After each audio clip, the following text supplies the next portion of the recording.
Dieu et le monde. Au commencement, il n'existait que Dieu et les démons. Ceux-ci se distinguaient par leur seule odeur et par le sifflement qu'ils produisaient en se déplaçant. Ils étaient invisibles. Voici qu'ils se cachent de Dieu. Canet m'appelle, Délo. Dieu appelle encore. Canet m'appelle, Délo. Ils sont cachés les uns derrière les autres à la file contre la forte odeur de chaos. Aucun démon ne vient. Dieu se fâche. Il fait souffler un vent terrible pour chasser les démons à soi. Nan seul est venu, les autres résistent. Le vent devient de plus en plus fort. Il résiste, se serre, se contracte, et tant qu'ils deviennent pierre. C'est l'origine de la terre. Après, Dieu fit des arbres et des animaux pour y habiter. Dieu, la providence. Dieu sait faire toutes choses. De là son ennui. De là qu'il voulut d'un être qui ne saurait faire que peu de choses. C'est la cause de la création. Il fit les pierres, mais quand elles eurent roulé au fond des ravins, elles ne firent plus rien. Dieu s'ennuie. Puis il fit l'eau, mais l'eau coulait toujours plus bas. Dieu s'ennuie. Puis il fit les arbres, mais ils s'élevaient tous vers le soleil. Dieu s'ennuie. Alors Dieu détache un gros morceau de soie, le coud dans une peau et le jette sur la terre, et c'est l'homme. Et l'homme bouleverse la terre, les pierres, l'eau, les arbres. Dieu regarde. C'est bon voir quelqu'un faire quelque chose. Parfois lui-même secoue la terre, jette une montagne contre une autre, souffle sur la mer. Les hommes courent, se débattent. Et Dieu regarde. C'est bon voir quelqu'un faire quelque chose. Le Dieu non. Ne serait-il pas bon de créer des choses, demande Dieu. La question fait le tour de Dieu et revient après 300 ans. Elle revient avec d'autres paroles, les paroles de tous ceux qui ensemble font Dieu. Et les paroles disent oui, une seule dit non. Les dieux passent outre et le monde est créé, mais le Dieu non se venge sur l'homme parce qu'il est la créature la plus intelligente. Cela, tu le vois tous les jours. Origine des continents. Dieu d'abord créa la terre, dessus il posa la vie. Tout ce que la vie approchait, s'animait, devenait homme. Mais les peuples devinrent si pesants que la moitié de la terre creva et fut engloutie dans l'eau. Dieu réfléchit alors. Il crée la mort. Quand le poids des peuples devient trop lourd, alors la mort vient et tue. Origine de la maison. La forêt brûle depuis 4 jours. Les animaux s'encourent et arrivent dans la plaine. Les hommes se sont assis sur leur derrière. Ils sentent que quelqu'un les chatouille dans leurs bras. C'est peut-être les puces, et ils se les mangent l'un à l'autre. Mais ensuite, chacun « Je suis encore chatouillé !» Et c'est parce qu'ils ne grimpent plus dans les branches hautes. Et ils se sont élancés, empoignent, jettent les branches, les fichent en terre. Les unes s'élèvent sur les autres et s'entrecroisent. Et de nouveau, les hommes se mettent à grimper. Alors, ils ne se sentent plus chatouillés dans leurs bras. Les branches forment cabane. Pendant l'orage, ils ont vu que c'était solide contre la pluie et le vent. Ils ne retourneront plus dans la forêt. L'origine de la voile. Un gros tronc d'arbre est sur l'eau du fleuve. Mada et Doigt sont dessus avec une peau de tigre qu'ils vont se partager. Mada tient la peau par les pattes de devant, Doigt tient la peau par les pattes de derrière. Le vent s'élève, il gonfle la peau, emporte sur le fleuve Mada, Doigt et le gros tronc. Voici l'origine de la voile. L'origine de la tente. Doigt a tué le tigre, il l'ouvre et le mange. Le vent s'élève, il pleut aussi. La peau du tigre est soulevée. Dans la peau du tigre, il ne pleut pas, il ne vente pas, il fait bon. Doigt est content. Voilà l'origine de la tente. Origine du vêtement. Voici Mnia, femme d'homme, assise par terre. Elle mange un chou. Alors le cloporte accourt. Il grimpe sur une herbe verticale, arrive au poil de la jambe. Avec ses nombreuses pattes, il marche à la fois sur plusieurs poils. Maintenant, il est entré dans le vagin. D'homme a couru. D'homme a tué tous les sorciers de la tribu parce qu'ils ont envoyé l'esprit du feu entre les jambes de la femme. Ensuite, il dit « Mnia, qu'as-tu » Mnia retire le cloporte avec ses doigts. Voilà le commencement. Désormais, les femmes porteront le pagne. Mais chez les Gouis, les filles et les hommes sont restés nus. Origine du feu. Doigt marche dans la plaine. Un lapin s'encourt. Doigt lance une pierre au lapin. La pierre tombe sur une pierre. Les pierres font un bruit vif et pouf, l'étincelle va à l'herbe desséchée. La plaine flambe. Voilà l'origine du feu. Origine du tatouage. Sur la poitrine de Doigt est une cicatrice énorme. Elle est d'un loup avec qui il lutta et qu'il tua. Doigt est craint de tous depuis lors. Un jour, il rencontre un loup, mais il n'a pas à lutter. Le loup meurt du premier coup reçu à la tête. Alors Doigt prend la patte du loup mort de la main gauche, il se l'appuie contre la poitrine, de la main droite la tire jusqu'au ventre. Voilà l'origine du tatouage. Double cicatrice et nouvel honneur. La colère mange l'homme. Ndoa part à la chasse. Ndouabi, le petit enfant de Ndoa dans la caverne. Il essaye de marcher sur ses pieds. Une banane est par terre. Il glisse, s'accroche à l'oreille du chien. Le chien fait un bond, renverse Ndouabi, renverse le pot fermé et la viande d'antilope qui était dedans tombe par terre. Les fourmis, par terre, mangent la viande d'antilope. Ndoa revient. Il voit les choses comme elles sont devenues. Il casse la tête de Ndouabi et le mange. « C'est bien comme ça, dit-il. » Origine de la divination. Diva tient la tête de sa femme dans la fumée de bois vert. Il l'asphyxie pour la manger. Comme il aiguise la pierre contre la pierre pour la découper, voici qu'il a peur, car il n'a plus les apparences de la mort ni de la vie. Et elle dit à Diva les actions cachées et que c'est lui qui a tué Abda avant-hier dans la forêt et l'avenir et sa mort avant que le soleil ne soit couché. Et d'autres hommes viennent, ils apprennent ces choses et d'autres choses qu'ils ont faites derrière les arbres. Et depuis, Ndoa a peur, les Noirs ont peur, tous les hommes ont peur, car il y a quelqu'un qui est caché et qui nous regarde. Madimba et le lion. Madimba coud, assise. Un lion arrive. Madimba pense « Je suis morte » et l'âme de Madimba s'en va, laissant ses membres raidis. Le lion pense « Elle est morte » et puis s'en va. Puis l'âme de Madimba revient. Madimba se secoue et dit « Les hommes se sont vantés, le lion n'est pas terrible. » Voici que le lion revient. Elle crie « Va-t'en, gros chien roux !» Le lion pense « Elle est encore bonne à manger !» et il l'emporte.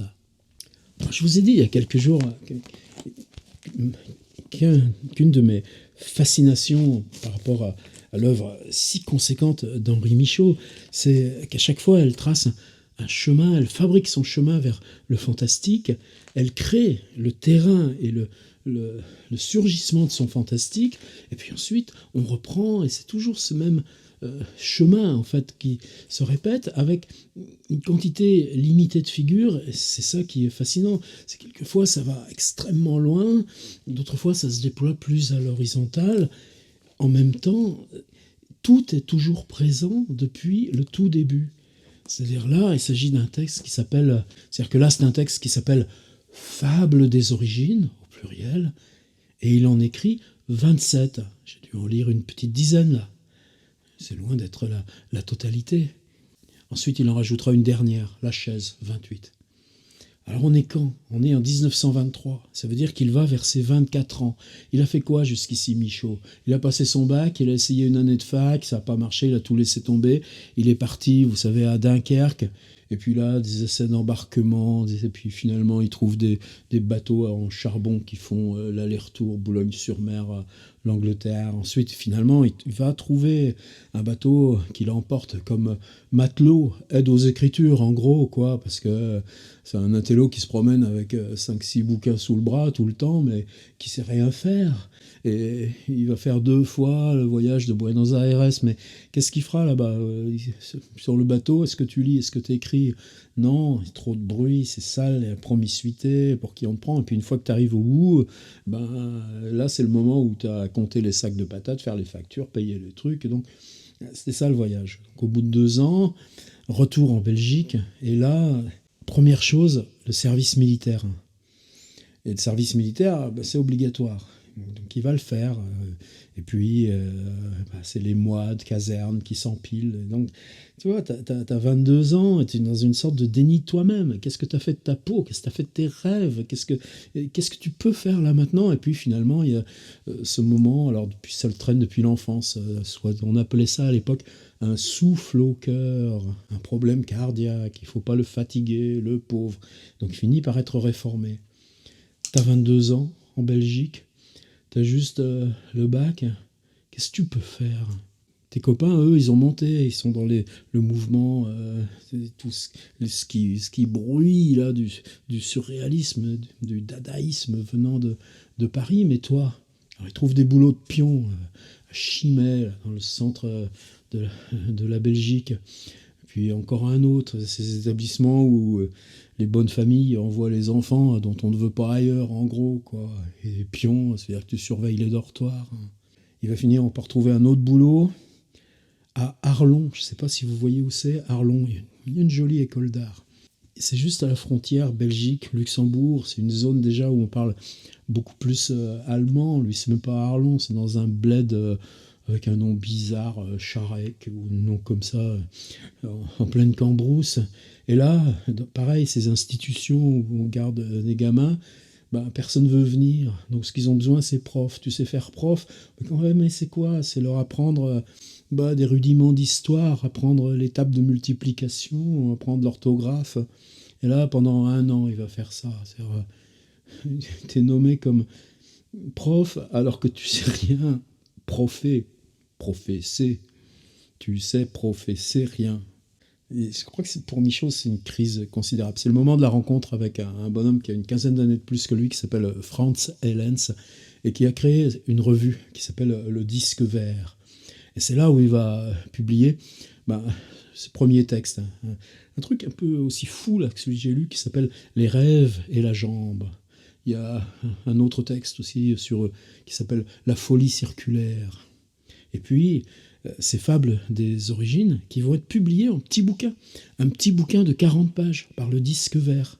Et oui, quand on lit ça et qu'on aime Michaud, ce qu'on retrouve, c'est tous ces peuples imaginaires et ces noms et ce travail sur les mythes qu'on va retrouver bien plus tard dans Ailleurs, dans La Grande Carabagne.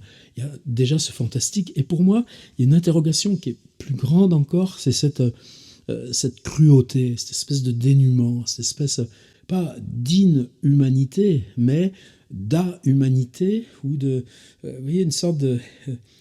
si tu crées une instance privative sur le concept d'humanité, et tout d'un coup, tout est vertige, tout est froid, tout s'éloigne, et finalement, ce qui est appelé de toi, c'est quand même l'humanité. C'est-à-dire, tu réfléchis à ton humanité en séparant le reste. Et cette cruauté, elle est vieille en littérature. On a ça dans Rabelais. Vous savez, quand François Villon, comme par hasard, un poète, va étriper volontairement un évêque qui avait refusé de leur prêter des vêtements de sacerdoce pour faire leur farce sur le parvis d'église.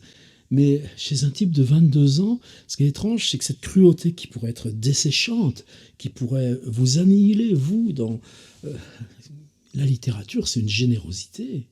C'est le contraire du cynisme. Cette cruauté-là, cette dureté-là, elle va être une marque que Michaud va emporter avec lui toute sa vie jusqu'au bout de ses tentatives d'écriture. Avec juste un moment où ça basculera, c'est le moment où Marie-Louise Ferdière, sa compagne, vous savez, cette année où les robes de chambre en nylon arrivent à Paris et qu'il y a plus de 130 femmes qui vont être brûlées vives, robes de chambre en nylon, gaz butane, et que Marie-Louise Ferdière va agoniser pendant 3 semaines, souffrance terrible. Là, Michaud va s'arrêter pendant... C'est ce fameux poème qui s'appelle « Agir, je viens ». Jacques Bonafé, on a fait une magnifique lecture il y a quelques jours là sur YouTube. Et après, ce sera Misérable miracle, Connaissance du gouffre, et puis finalement Poteau d'angle. Donc, mais voyez comme tout ça en germe. Et quelque part, là déjà, dans ce texte d'un gamin de 22 ans, 23 ans, et ce qu'on sait juste, c'est que c'est aussi le moment où il décide de partir à Paris. Et c'est que l'arrivée de Michaud à Paris, qu'est-ce qu'il va faire ? Il va encore faire pion. Il va être hébergé dans des chambres d'hôtel, truc vers la rue Rainoir. Là. Puis il y aura la rencontre avec Supervielle et tout ça. Ça va être long. Vous voyez, c'est ça. Pour ça que c'est fascinant à côté de Michaud de lire sa biographie là, par Jean-Pierre Martin, une espèce de biographie toute subjective. C'est un modèle pour nous d'art biographique. Justement parce que il y a ce que tu sais pas. C'est dans ce que tu sais pas c'est le plus important. C'est-à-dire, qu'est-ce qu'il dit, Michaud, des fables des origines ? D'abord, qu'il refuse toujours qu'elles soient rééditées. Quand il sera question de rééditer le disque vert, il l'interdira. C'est vrai que pour lui, le disque vert, en quoi ça va être fondamental ? Quand il arrive à Paris, les surréalistes belges, ils ont besoin de l'aval, de là où ça se passe, autour d'André Breton. Et puis, pour André Breton et les siens, avoir un intermédiaire qui leur assure comme ça un lien international, c'est pas rien. Donc, le disque vert va être pour Michaud une sorte aussi de laboratoire de constitution de soi-même comme auteur, avant le départ pour l'Équateur.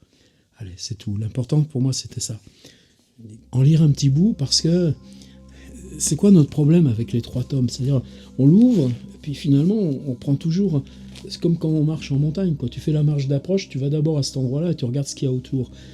Et la nuit remue, qui je fus, mes propriétés, le sportif au lit, on sait que ça, c'est décisif, cette espèce d'explosion du premier Michaud. Mais avant le premier Michaud, quand il a 22 ans, il y a ces textes qui sont si fragiles. Et moi, j'ai toujours eu une sorte de fascination aussi pour comprendre par rapport à soi-même. Dire qui tu es et comment t'écris quand c'est tes premiers textes. Là, à 22, 23 ans. Et d'où tu les sors, dans quel contexte. Dans ce truc en pleine forêt des Ardennes, paumé à quelques kilomètres de la ville d'Arlon, qui n'est pas une ville facile. Et puis finalement, c'est parce que tu gagnes ce combat à 23 ans. Ce petit livre de 40 pages que seuls quelques proches pourront peut-être garder. Tiens, ce sera un beau collector. Allez, j'en ai assez aujourd'hui.